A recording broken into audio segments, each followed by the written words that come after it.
Hala ate, hindi ko nga akalain na ganito nga kaganda yung kakalabasan ng pagme-makeover ko dito sa sala. Pero syempre, bago ngayon, hi, hello, welcome to my vlog. Hindi pa man ako nakakabili ng bagong TV, plano ko na nga talagang maglagay ng ganito. Parang boring kasing tignan nitong sala dahil puro puti nga yung nakikita ko. Pero hindi ko nga afford yung PVC wall panel, kaya nga naghanap na lang ko ng wallpaper bricks na imitation ng PVC wood panel. Buti na lang talaga, matyaga nga ako mag-scroll, kaya nga nakita ko to. Estimated ko kasi kakailanganin ko nga ng 3 piraso ng PVC wood panel para nga ma-achieve ko yung tema nga na gusto ko dito. At ang alam ko, nasa kulang 300 pesos nga ang isa nun, kaya nga kakailanganin ko rin ng 1,000 para lang dito. PVC wooden panel pa nga lang yun at wala pa nga yung ibang kakailanganin ko. Kaya nga as a wais na nanay na gusto nga lang mag-makeover ng bahay pero low budget, naghanap pa nga rin ako ng ibang way or ibang product pero achieve pa nga rin yung tema na gusto ko. Bukod pa nga ron, hindi lang naman to basta wallpaper dahil wallpaper bricks po ito. Alam ko nga meron naman wallpaper sticker na ganito pero hindi nga yun uubra sa texture ng dingding dito. Hindi kasi fully finish itong dingding ng bahay, kaya nga medyo bago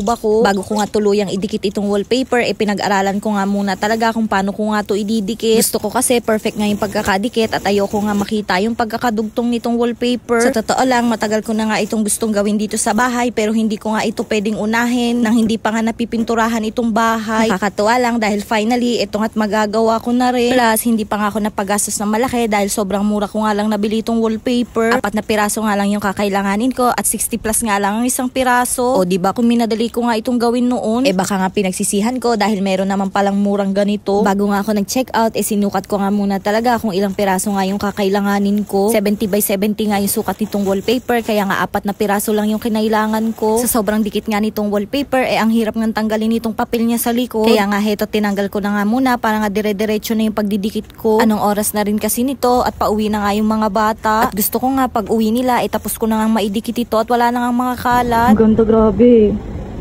Sobrang ganda. O diba ate, 2 piraso pa nga lang yung nakakabit ko pero sobrang ganda na. Pinagtatanggal ko nga muna yung mga display ko dito sa side na to para nga malagyan ko na rin ng wallpaper. Syempre, bago ko nga idikit yung wallpaper, lagi ko nga munang chine-check kung paano ko nga ito ididikit ng maayos. Minsan ka na nga lang makapag-makeover, ibabara-bara mo pa. Grabe, kung makikita nyo lang ito sa personal, parang nga talaga siyang kahoy. Pati nga ang mama, nagandahan nga dito dahil parang nga daw totoo. Kaya naman sa mga gusto nga rin mag-makeover dyan pero hindi nga afford yung PVC wooden panel, subukan nyo nga yung ganito. Dahil ate, bukod sa mura na, ang lakas pa makaganda ng bahay. Hindi mo na kailangan gumastos ng mahal para lang ma-achieve yung ganitong tema. O basta kung gusto nyo rin ng ganito, ilalagay ko na lang sa comment section yung link or click the yellow basket. Dito nga sa bandang taas, hindi ko na talaga abot yung pinakatuktok. Kaya nga naisipan ko na lang na gamitin nga itong spray map ko para lang maipress ng maigi yung wallpaper. Dahil ate, umabot na talaga siya sa bubong.